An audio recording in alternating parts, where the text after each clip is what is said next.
election is the most important election in our lifetimes.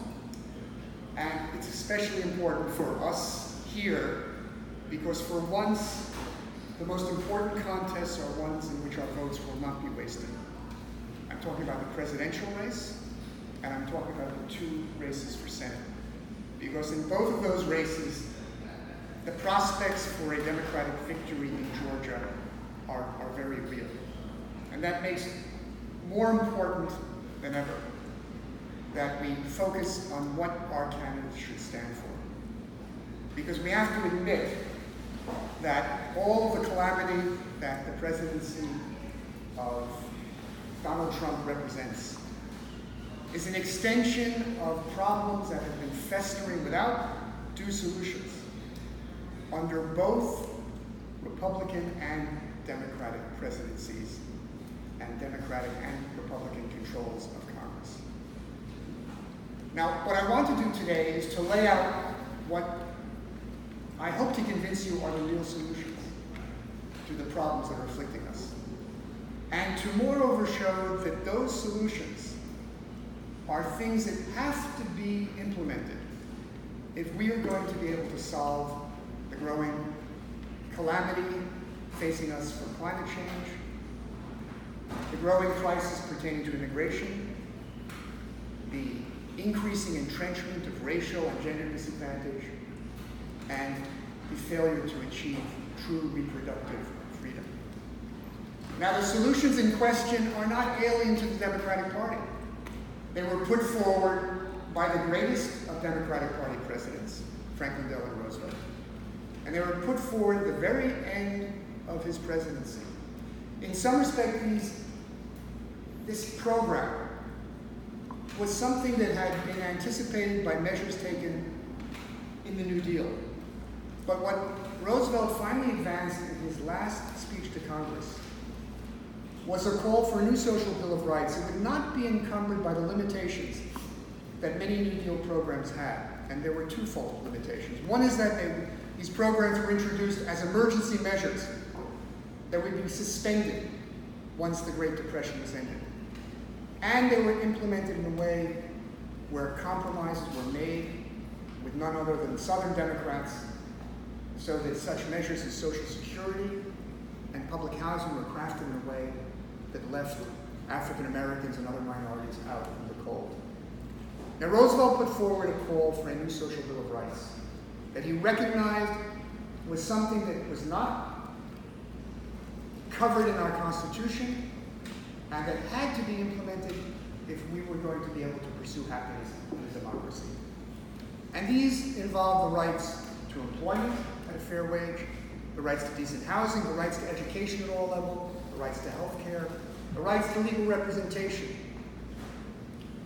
These rights were not implemented and have not been implemented. And 25 years later, Martin Luther King, at a time of his greatest victories in the civil rights movement, renewed the call for these social rights under the guise of a Poor People's Campaign, in which, again, the focal point was to implement and fulfill the true right to work and all the other social rights that remained to be fulfilled. This was the unfinished business of the civil rights movement, and it remains our unfinished business today. Well, I want us to become persuaded that this agenda needs to become our agenda. It needs to become the agenda of any candidate we support, and needs to become your agenda if you are thinking of becoming a candidate.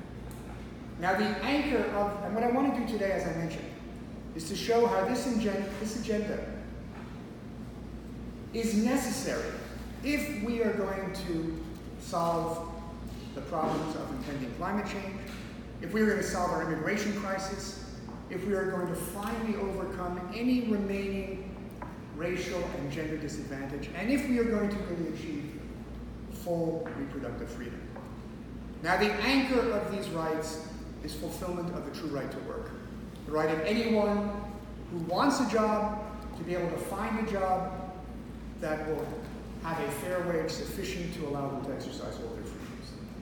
There is a counter fairy tale that is often promoted, even by Democratic candidates, that the key to economic independence is entrepreneurship. That everyone can become an entrepreneur. And as a corollary, that small business is the real basis of our economic dynamic. Well, the facts speak otherwise. 95% of us who earn a living do so as employees. According to government figures, of those who are entrepreneurs, 82% employ no one. And by the way, among African American entrepreneurs, the figure is higher than 95%. These entrepreneurs who employ no one are really piece workers. We're offering some good or service, and they are barely making do. We all know that if you are among that small minority of Americans who get by as entrepreneurs, we know, as you know, that if you fail as an entrepreneur, you will be in the position of the rest of us, of having to support yourselves by getting a job. But the market, as economists on the left and right maintain, cannot guarantee full employment. And even when employment is relatively low, as it's claimed to be now, we're still talking about millions of people, in our case at least 5 or 6 million people, according to official figures, who have no job, many more who depend upon them, millions who have part-time employment, who want to have full-time employment, millions of more who have dropped out of the job market entirely, so that today, in an economy that some people think is going well, the number of people or the percentage of people of working age who are in the market for employment is at an historic low. Well, to have full employment, to fulfill the right to work, which is the real fulcrum of the American dream of being able to be independent, government has to step in as employer of last resort and offer jobs to those who can't find them in the private sector. And that presents a great opportunity for government to put people to work, not in jobs that compete with private enterprise, but taking on the public challenges that are not being fulfilled by the market. And that means, in our case, putting millions of people to work to build a green infrastructure, to provide broadband to everyone, to get rid of substandard housing, to provide for sufficient low-cost housing to solve our housing crises, to provide all the services that are robot-proof, that require human care, and to mobilize all the artists and thinkers and so forth who can provide us with the cultural vitality that is lacking and that is not available to all. Now, this is obviously transformative to those who are struggling most to get employment. There's no way in which we can shut down the school-to-prison pipeline unless every young person who comes of working age knows that there is a job awaiting them that can serve the public good and provide them a reasonable income. There's no way to put the brakes on mass incarceration unless everyone knows they have legal employment awaiting them that serves their community and gives them a reasonable wage. And that applies most of all to people coming out of prison, who no longer will face a 70% recidivist rate because they can't find work. And then, of course, it applies to our veterans, who should know that when they come back, there is a job waiting them. Now, this obviously is transformative for those struggling for employment, but it is transformative for business and transformative for we who have jobs. For business, it provides maximum consumer demand and insulation from the ups and downs of recessions and depressions, because we will always have full employment and everyone will be earning a decent living.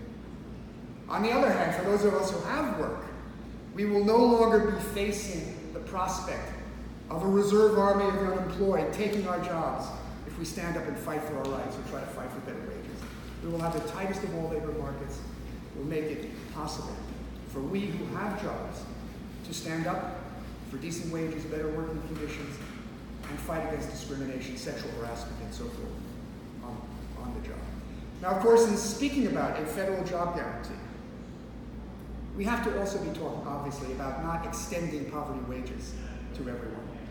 We need to be talking about something that I'm afraid Democratic candidates and Democratic officials have not been advocating. They have been advocating, at best, a living wage at $15 an hour. But a living wage at $15 an hour is deficient in two respects. First of all, according to the government's own figures, a living wage of $15 an hour is a poverty wage that makes one liable for homelessness, because in no American city can one rent a one-bedroom, let alone a two-bedroom apartment if you earn that wage. Moreover, if we simply have a minimum wage that is adjusted only for inflation, we are allowing the increasing inequality in wages and wealth to race ahead. Because unless we ensure that everyone's boat rises as our national prosperity increases, we are going to have that increasing inequality, which today leaves wages with a smaller percentage of our national income and national wealth than ever before. We have to make part of the minimum wage a commitment to have it rise with the increase in national productivity. And if we do that, we're starting with a fair minimum wage at least of $20 an hour and up. Of course, if we have that and have a federal job guarantee, we have in effect wiped out unemployment. We have wiped out poverty wages. But we have not wiped out poverty income, because there are millions of Americans who are too disabled to work and who are done with working, they're retiring. And the guarantee provided by Social Security is on average a poverty guarantee, a guarantee to live in poverty and face homelessness. The average Social Security payment for retirees is $1,400 a month. The saving with $1,200 a month, that is far below what one needs to be able to be insulated from homelessness and to have a decent standard of living. We need to provide an equivalent replacement income to all disabled and retirees, equivalent to the fair minimum wage. Now that leaves one further anchor of a decent living, unattended to, and that is the dignity that comes from being able to fairly represent one's interests at the workplace, to even the playing field between employer and employee. And that playing field has become more and more imbalanced in favor of employers. As union representation has fallen to the lowest it's ever been in our lifetimes, and where advancing globalization and the rise of the gig economy has strengthened the hand of employers to ignore the demands of their employees. Well, we have to reverse that. And we as Democrats have to no longer be phony advocates of the cause of labor, because labor unions, leaderships know full well that since the Wagner Act, Democrats have done almost nothing to increase the position to a fair level of parity of employees versus employers. We need to have mandatory collective bargaining in every workplace with multiple employees, and have elections for representation everywhere. And in addition, we have to do something that European countries have done with the strongest manufacturing sectors and the best paid workers. We have to put fair representation of employees on corporate boards. That will completely change how business operates. No longer will all the key decisions on shifting work abroad, on introducing automation, on ignoring the demands of climate, of fighting climate change, and helping our communities. No longer will that fall on deaf ears as CEOs and their allies on boards of directors have everything to say. Now, these four features of the job guarantee social rights agenda must be fulfilled if we're going to be able to take on the challenge of climate change, for the following reasons. First of all, the job guarantee will enable us to put millions of people to work here, and hopefully throughout the world if the same program is adopted elsewhere. Put millions of people to work to provide for the transition to a green economy, to refit houses so they don't have to use fossil fuel, they're more energy efficient, to build the new green infrastructure, to increase the production of biofuels. That's one important side of it, but there's another side. We now have to, not by 2050, but by 2030, we have to shut down the fossil fuel industry. we have to stop any increase in fossil fuel greenhouse gases increase into the atmosphere. And to do that, we have to shut down fossil fuel exploration, the fossil fuel extractive industries, and the manufacture of all appliances and vehicles that can only run on fossil fuels. And to do that, we have to deal with the fact that people are going to lose their jobs who are in these industries. As a matter of justice and as a matter of politics. We have to guarantee that anyone who loses their job in the fossil fuel industries will be guaranteed a job at fair wages, and hopefully a job that can be promoting the public good and be part of the effort to have a green economy. The job guarantee does just that. It guarantees that no one who loses their job in the needed elimination of the fossil fuel industry will be facing any economic consequences that are detrimental to them. And the job guarantee makes that possible. It also makes possible, combined with fair wages and fair employee empowerment, the basis for solving our immigration crisis.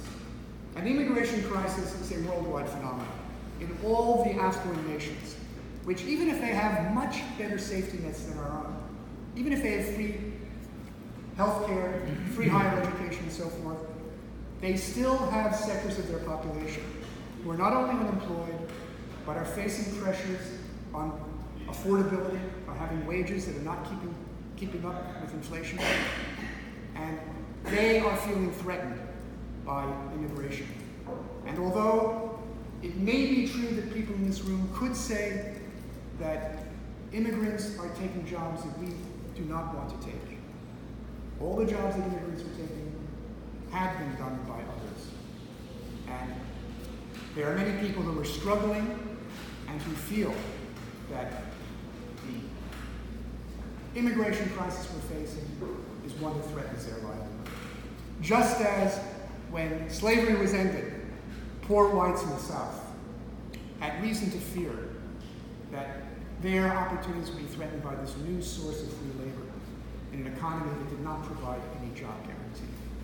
Well, the job guarantee, the guarantee of fair employee empowerment and fair wages, is something that will remove any economic cost to giving citizenship to all the undocumented people in our nation, to giving citizenship to all the DACA young people, and increasing the legal immigration into our country, which is something we need if we're going to maintain our position in the world as a genuine beacon for freedom, a beacon that can stand up to nations that may be growing in economic power, but may turn out to be anything but bastions of freedom.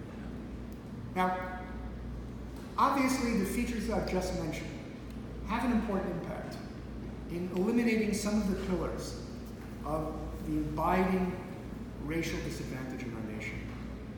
By eliminating unemployment, we eliminate the disproportionate unemployment of people of color. By eliminating poverty wages, we eliminate the disproportionate poverty wages of people of color. By eliminating employee disempowerment, we eliminate the employee disempowerment that disproportionately affects people of color. But what is so far part of this agenda is not enough to deal with gender disadvantage and other key aspects of racial disadvantage and the increasing economic insecurity of all people in our nation. A second field for activity is to enforce our social right to be able to balance work and family.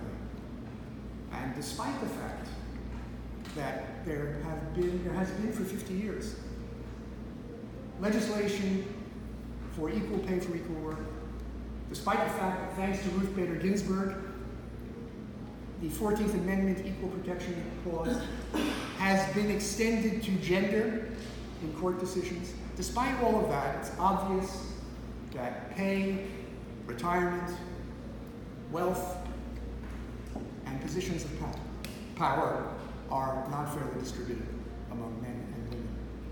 And a key reason for that is our failure to balance work and family. There are two places where we have to do this as part of the social rights agenda.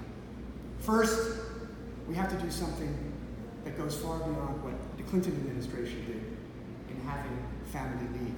We need to have paid family leave. Paid family leave. Paid leave for whenever you get sick on the job. We also need to have, what every other country does, have paid parental leave, at least 9-month paid parental leave. We need to have a paid 1-month family vacation so that we can have time for our family. In addition, we have to stop the problem of unaffordable childcare and daycare, which makes it impossible for parents in general, and particularly women, to pursue a career and be able to care for their families. So we need to have free public childcare, free public elder care, 24/7, just as we have free public education. And in addition to this, we have to take care of one other item that is not covered by having wiped out unemployment, wiped out poverty wages. That's not enough for people to be able to deal with the cost of having children. A guaranteed fair wage does not take into account how many dependents you have. According to the government's own figures, we need to have $900 per month per child in order to deal with the increasing costs of having children. So we need to have a child allowance of $900 per month per child to wipe out childhood poverty and to allow people to have the families they want to have. Now, on that basis, we have done something crucial to lifting much of the sources of continuing gender disadvantage. But another side to it is housing, the housing crisis we face. And we all know that we have a huge homeless problem that is exacerbated not only by people not having sufficient income, but there not being a sufficient supply of affordable housing. The job guarantee, the guarantee of a fair wage with employee empowerment, allows us to deal with much of that problem. First, we can use the millions of people who are employed under the federal job guarantee to build affordable housing, low-cost housing, and to refurbish existing substandard housing. And we can do one other thing that's crucial. We can completely eliminate the specter of being evicted or being foreclosed upon. Because if everyone has a fair income, by having a job or by having fair disability and retirement payments, we can have mandatory rescheduling of rent and mortgage payments so that no one suffers the trauma of being evicted. Now, obviously, you can't be healthy if you don't have a roof over your heads, if you're not free of the tensions of poverty and unemployment. So, having put these measures in place that remove most of the difficulties applying to joblessness and poverty, we can now deal with a real fulfillment of our health needs. And there are 4 reasons why the best solution in America is something being put forward by a few Democratic candidates, but not all of them. And that is a single-payer health system that has no copays and no deductibles. That is superior to any system that allows for private insurance to operate either side by side with such a program or in place of such a program. First, such a program ensures that everyone is covered with the same coverage. That coverage is not a matter of privilege, so that those who have money to pay for a special private sector insurance can have a different kind of plan. Secondly, it gives us maximum freedom to use any health provider we want. We don't have to deal with private health insurers who restrict who we can use. Thirdly, we completely eliminate the overhead costs, the additional overhead costs of having this proliferation of health plans, which have all sorts of administrative costs for healthcare providers, advertising costs for those who are putting forward these plans, and of course, all the money that is wasted on inflated CEO salaries and dividends to shareholders in private plans. And annually putting out new batches of plastic cards. That too. And then fourthly, by having a single-payer system, we can negotiate with the greatest strength with both health care providers and pharmaceutical companies to lower expenses so that we can save $1.7 trillion a year by bringing our costs down to those of every other developed nation. Now, there's two other features that I want to bring in before we can really confidently say that we have wiped out all racial and gender disadvantage and wiped out any infringements upon true reproductive freedom. One has to do with education. It's no accident that after the Civil War, the newly freed slaves demanded in every former slave state not only land and livestock to give them economic independence, but they demanded free public education. And we know that the right to education is not being fulfilled. And it has to do, in large part, with funding that is produced by rental property taxes. We have to ensure that every child gets a fair level of funding through national funding of education. And if we can follow the model that's used in the Netherlands, where not only does every community get a fair share, but those that have the greatest needs, the greatest levels of poverty, will get a greater share to deal with their problems. And if we think of what it means to give employees fair empowerment and have the tightest labor market, we can ensure that teachers are paid a reasonable amount. And when we come to higher education, we need to follow the example of European countries, which not only have free higher and technical education, but they give students a stipend so they can afford to go to school and cover their expenses. We need to do all of that. Lastly, our social rights are not real unless we can all protect them by going to court and be fairly represented.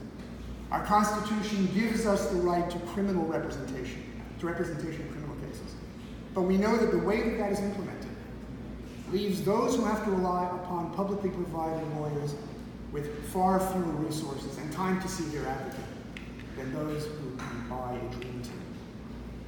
It's no accident that 95% of criminal defendants end up with plea bargaining, which is a fast track to mass incarceration. Well, we need to stop that. We need to stop plea bargaining. We have to stop having pleas. Other legal systems don't have pleas. We need to have every case be properly investigated. We have to get rid of cash bail. We have to get rid of for-profit prisons, for-profit parole services. But most importantly, we have to have a legal care for all system on the model of a single-payer healthcare system, where everyone can go to any lawyer they want for both criminal and civil representation. And we can negotiate with legal providers from a point of united strength and keep legal costs in check. If we do this, we are now in a position where we can say the fulfillment of the guaranteed job social rights agenda has actually freed all of us and all of our opportunities from the hold of past oppression, the hold of ancestry. And to do so in a way that goes beyond anything affirmative action or reparations can do.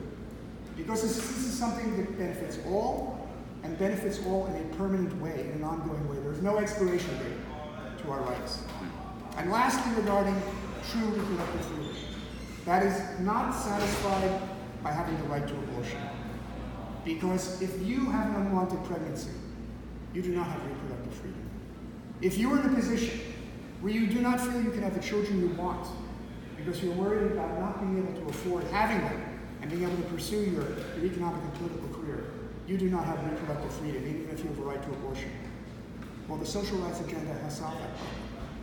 First of all, with single-payer health care, everyone will be provided with free contraceptives, free prenatal testing, day-after pills, so the chances of an unwanted pregnancy are reduced as much as possible.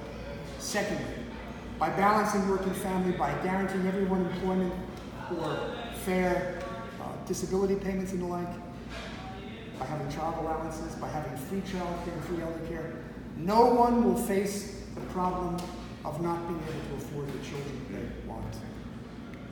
And if you think about it, with this fulfillment of true reproductive freedom, abortions will be reduced as much as is humanly possible.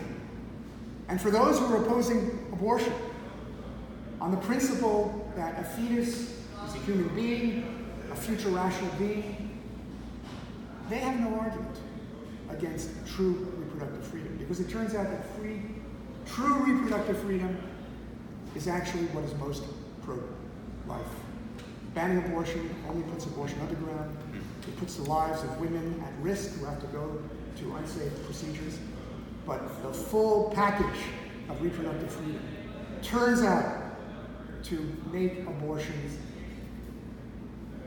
as diminished as they can be. Well, this is a package that I hope is persuasive to you. And I hope if it's persuasive to you, you will make it persuasive to others. And you will make it clear to those who are looking for your vote that these are solutions that are doable, and I can speak more about how they are affordable. And that this is something that also, if you're thinking of being a candidate, you need to subscribe to. So I hope that what follows is something very different from my experience as a candidate, where I found going to Democratic county meetings in all of the counties that had Democratic functioning organizations in the 25 counties of the 10th district. I have to say the audience was relatively passive, apathetic, not expecting there to be any real discussion of issues, but also not seeming to be particularly interested in doing so. You ready for some questions? Yeah. You know, Richard, I don't disagree with anything you've said, but I think the real challenge here is actually the element of persuasion, and let me be specific. There have been overwhelmingly successful campaigns to persuade huge numbers of people that any involvement of the government in anything is bad.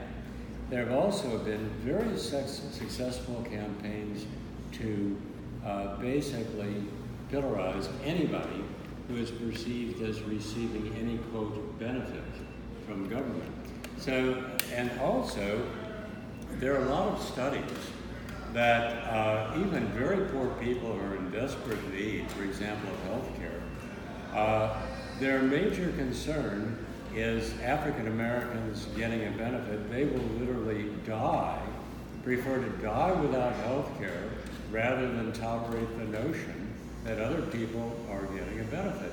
So from my point of view, the program is great, but the real challenge from my point of view is exactly dealing with these preconceptions, which are a major part of things like the Trump phenomenon. And I think it's a real challenge to come up with successful ways to deal with those preconceptions. Let me say two fundamental ways in which advocacy of a social rights agenda that includes guaranteed jobs defeats the two somewhat ideological oppositions you referred to. One is that when we're talking about rights, first of all, we're talking about entitlements for all. And we're talking about entitlements that pertain to being able to exercise your freedom. We're not talking about people getting something that's handed to them. We're speaking about opportunity, the opportunity to stand on your feet. And you can't stand on your feet if you're sick. You can't stand on your feet if you don't have a job or income if you're unable to work. You can't stand on your own feet unless you have economic, not just economic opportunity, but educational opportunity. And the ability to have a roof over your head and so forth. All of these things, first of all, by being presented as rights, are being applied to all, and there are no means tests which separate the have-nots from the haves. These are being presented to everyone just as we have a public education system that is offered to everyone and is not charging affluent people money, even though they could afford it. Well, we can fund all these things, by the way, through a type of fair taxation I can go into. But the key point is we're talking about a program for being independent and being secure and for fulfilling rights, not privileges. But even the word entitlements has been successfully demonized. And I'm not arguing against what you're saying what I'm just reiterating, there is a tremendous, from my point of view, a tremendous challenge. Well, I think that there's been a mistake to try to implement efforts to provide genuine opportunity by having means-tested entitlements as opposed to universal opportunities that go to everyone. That's one big problem, and that it allows such programs to be demonized by those who feel that they're going to go to them, not us, to begin with. And of course, we're talking about programs that often take the form of leaving people dependent. We spend $1 trillion each year on welfare programs that do not succeed in allowing people to support themselves on their own 2 feet. We can save all of that by implementation of the social rights agenda, as well as saving $1.7 trillion on bloated healthcare costs. So I think the key point is to talk about rights and freedom and being independent and being able to earn a living. That is, after all, the American dream. Being able to earn a living, stand on your own feet, and provide for your family, and have a comparable livelihood when you're no longer able to work. Yes. So one of the things you mentioned earlier was something that I know we've kind of ignored in our past is like, oh, we need to eliminate the fossil fuel industry. We need to really change things, but we don't really care about what happens to the people when all of a sudden the coal mines are closed down and things like that. But I know that some of the people in my extended family have relatively super well-paying jobs somewhere in that fossil fuel industry, and if we're guaranteeing them no economic hardship because of it, then we're going to just be paying them ridiculously large amounts of money to not be in the fossil fuel industry. How does that exactly work? How? Yeah. Now, when you speak about a job guarantee, we're talking about it paying the fair minimum wage. Now, I think for political reasons, we could offer anyone in the fossil fuel industry, except for management, who will have their golden parachutes of various sorts to rely upon. We could offer to pay them what they're getting. And we're really talking about an increasingly diminishing number of people. If you take employment in the coal industry, it peaked in 1920 at 784,000 coal miners in America. Now, when the coal industry is producing far more coal than it did back in 1920, there are less than 80,000 coal miners. There's been a tremendous amount of mechanization, if not automation, in the extraction industries connected with fossil fuels. So we can easily afford to guarantee their employees a comparable livelihood, doing something meaningful, something that will help us make the transition. And I think we need to do that. And we need to, by the way, to think of all of these options, all of these policies, as matters to promote worldwide. Because we do all know that we now are something like only 15% of the fossil fuel greenhouse gas producers in the world, even though historically we produce more than 50%. So we have to try to promote the implementation of similar policies elsewhere. If we're going to be able to shut down fossil fuel exploration worldwide, shut down production of energy by fossil fuels worldwide, we have to help other nations to ensure that their people are able to still prosper and have employment. Yep. And we can think of that in terms of any kind of commercial international treaties we engage in. These have to be basic imperatives. Two things come to mind when you say this. I think of the makeup of Congress when you first started the answer, which is pretty much independent professionals and landed gentry and people with family money. And I think of the makeup of Congress now is independent professionals, landed gentry, and people with family money, and not too many employees. And I think there are more employees in the United States than there are anywhere else, but somehow we don't run for office for all of the reasons that you say. I talk to people who want to run for office now, and they say, my job, I don't know if it's going to work out with my job. So if you guarantee people a job, I think you might actually get a different pool of applicants for public office. So I think that's an important point, but it's not enough. Exactly. I didn't touch upon the way in which our political system has to be modified to really give everyone equal political opportunity. Because even if you have a guaranteed job awaiting you, as I do as a tenured professor, I can apply for unpaid leave, as I've just done, be able to run for office. And if I lose, I can get my job back, which is not true of other employees. If they run for office, not only have to support themselves and get benefit and pay for all their benefits while they're running, but they're not going to have a job waiting for them. So we have to provide subsidies, providing comparable living expenses support for people to run if we're going to really have a true right to run for office. And that also applies, of course, to public financing of campaigns, so that we not only have a right to run, but we have a fair opportunity to get our message across to the electorate, which is very difficult now. When you have to depend on social media companies and media companies to allow you to be known. The second part of that is what this would do for local government, because I've seen too. Local governments do some filthy things in order to kind of attract businesses who promise to give jobs. I mean, we'll relax tax restrictions, we'll relax environmental restrictions, all for the promise of maybe you'll create, 50 jobs or 25 jobs. So this would free up local government to actually be able to negotiate with potential employers. That's important. No local community will have to beg and give any kind of tax advantages to employers. Nor are they going to be able to find unemployed people to replace the people they have at lower wages. I mean, after all, undocumented immigrants who are most vulnerable do not steal jobs. Employers decide to get rid of others, to use them, because they can pay them less, they can engage in massive wage theft, they can avoid paying overtime. Undocumented immigrants are not in a position to challenge these malfeasances on the part of employees.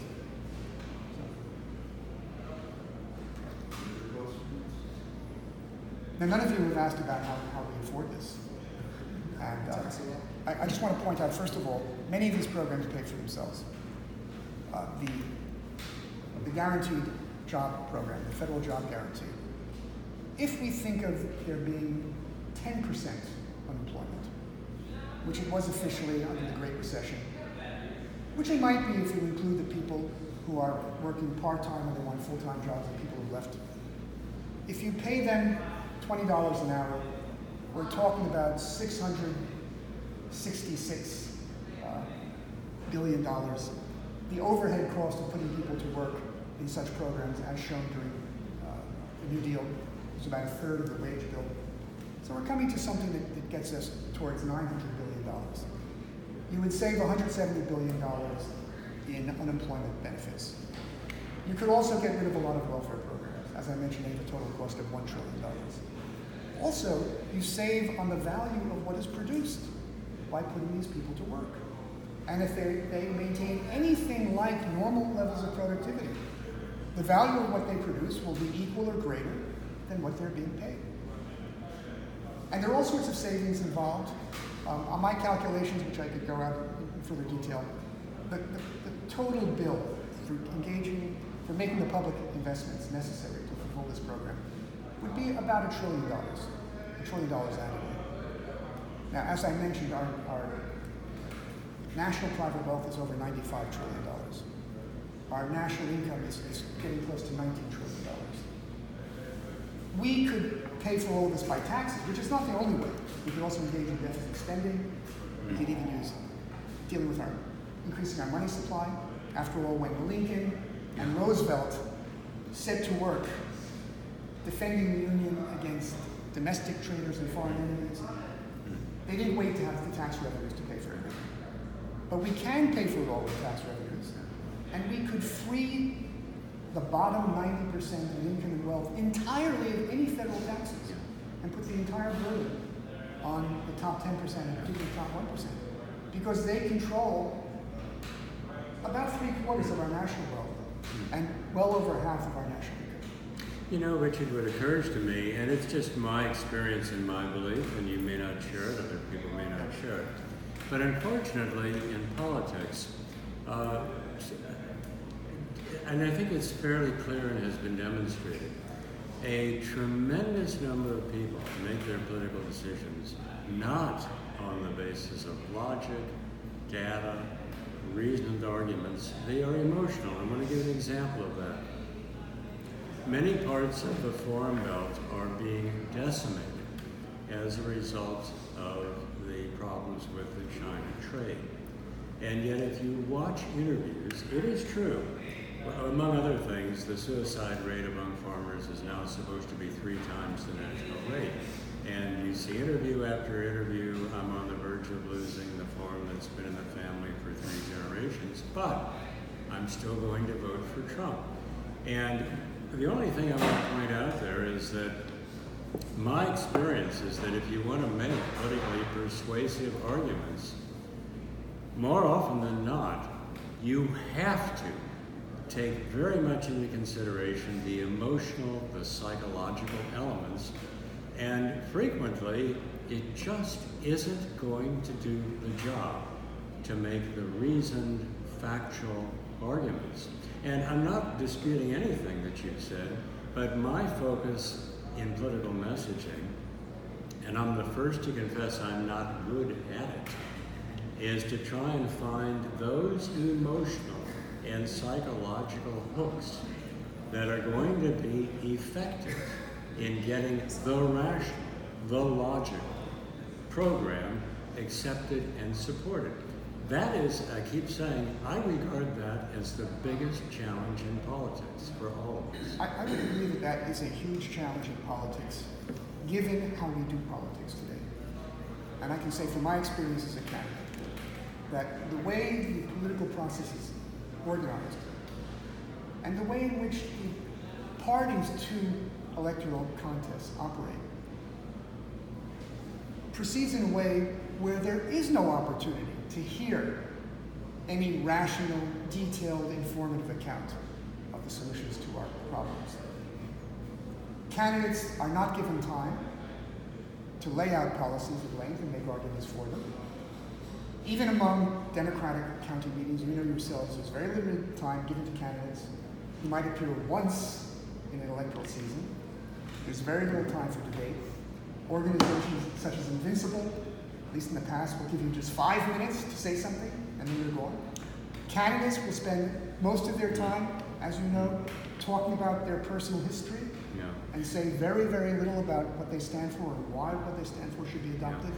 And the media do not cover politics with any kind of depth that allows the issues to be discussed in any way. Richard, and we have to think about how to break through. And in terms of the experience in my campaign, the resources available to the Democratic candidates in the primary were such that we had no chance to put forward our program in any meaningful way to a majority of the voters who came to the polls in their majority probably knowing nothing about the candidates and having only names to look at. Well, let me report on our, such as they are, 15 years of political experience. An astonishing number of people do not want to hear and will not listen to extended, logical, factual presentations. As a matter of fact, if you talk with people who have, and I'll just say, you can say the same thing about left-wingers, but right-wingers, and we've had many attempts at conversations. Very frequently, what you're confronted with is someone who has reached a conclusion and literally not only does not want to hear, but actually is literally deaf to a reasoned, rational, factual presentation. And in our experience, it isn't so much the unwillingness of candidates. What it really is, and many experienced candidates will tell you, if they go even into a limited factual argument, even among the converted, eyes glaze over. So, and I'm not trying to be deliberately obstructionist or negative or any pessimistic, but I do, in our experience, we consider ourselves approaching political issues as you do, from a matter of facts and logic and persuasion. And that does work with a considerable number of people. But there is a huge ocean of people who are simply they're not reachable. And as we talk with people in Athens, Georgia, for example, about climate change, and you can find the same phenomena in any issue that you want to choose, we are still confronted with what I will call deliberate ignorance. Well, let me say one thing in response to this. Definitely, one is not going to persuade someone to change their views on the basis of one conversation, even an extended conversation. I know this from my experience as a professor. I'm in the philosophy department full of people with very contentious views. I have never seen any of my colleagues change their views because of their interactions with me. But my interactions with them are extremely limited in terms of my presenting my philosophical position. They don't read what I write. I might give a paper at the department once in a while. But the people who I do have an impact upon are students who see me over an extended period of time. And the same thing applies to political debate. We have to have extended encounters and opportunities to focus on a particular issue. Here I've spoken about many, many things. I haven't gone into anything in depth. But we should be able to have time to talk about each of these issues separately and look at the pros and cons and spend time on it and be willing to spend time on it and be exposed to that. And then I think we're in a different world. Right, so a few things. One, when I'm in Athens and I want to hear political arguments where people tie policies to freedom, I turn to conservative radio because that's where they actually give arguments. Where Rush Limbaugh right now, or John Henry, or Tim Bryant in the morning actually talks about rights and actually talks about freedom. And I think the audience is pretty big. So they're making the case in terms of an argument, and they say freedom more times and rights more times in an hour than I've heard in a Democratic meeting over like years. They're arguing for how this policy is a matter of freedom and how this policy is a matter of right and how this is meaningful and constant.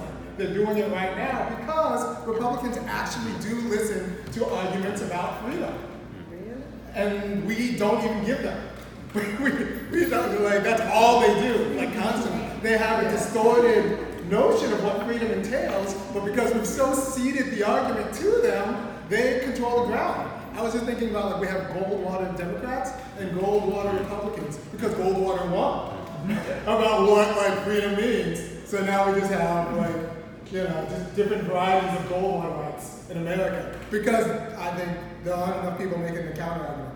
And two, you were suggesting an asymmetry between the reception you got at Democratic meetings and then the ones you got when you're actually knocking on people's houses with respect to the federal job guarantee. Can you talk a little bit more about that? I mean, I did find when I had an opportunity to speak about these issues to people, canvassing in church meetings or some smaller meetings, people there had not ever had a candidate come to them in most cases, had not heard discussion of these issues, and they were receptive.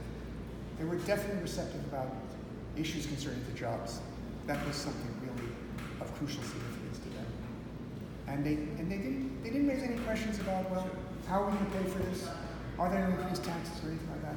No, they immediately saw that this was something that could fundamentally transform their world. And if you look at the kind of rural communities you go to as a candidate in this part of Georgia, it's very obvious how guaranteed jobs would completely transform every single community you're facing, where jobs are a huge issue. And even if there may be sizable numbers of people who are working, they're working dead-end, poverty wage jobs, and they can't support themselves at any decent level. So I think I'm not as, I don't think we have to appeal simply to emotion. We can appeal to what's true and show why it's true and marshal the facts. And if people have a time to hear it, not just once, but more than once, and if we can somehow rethink how we conduct campaigns and how the whole political process operates so that such debates can happen. Well, no, but I'd like to make a point here that I don't see why the two are mutually exclusive. I mean, if you're making the policy arguments, these are the emotional arguments. These are the things that are going to get rid of the problems. There might be a difference in there are two separate things. One is, what are the policies needed to bring about social justice, to bring about equality? What are they? Are we interested in implementing them, or are we not? If we are interested, then we have to find ways of articulating them and presenting them to the public. Right. But to say that talk about these policies is boring and people don't listen to it, what are we supposed to do? Not talk about them or not have them at all? Because most candidates don't have any policies. Well, I'd like to respond to that because... No, but let me finish what I'm saying, sure. because I think there's a group of people who talk about the electability of a candidate over a candidate who has policies. And that electability goes before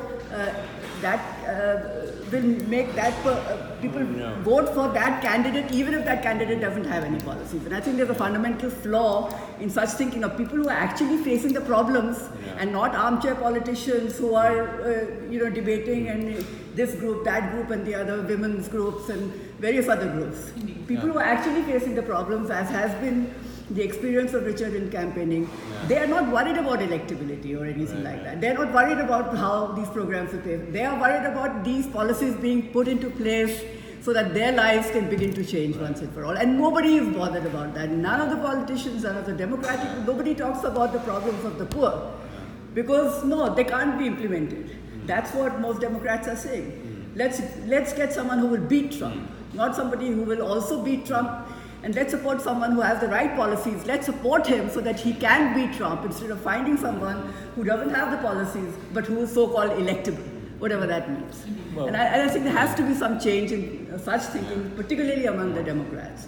Otherwise, things will always remain, and we will be complicit in things never changing because we are electing the wrong candidates, just because we presume that they are more electable based on a whole set of wrong factors.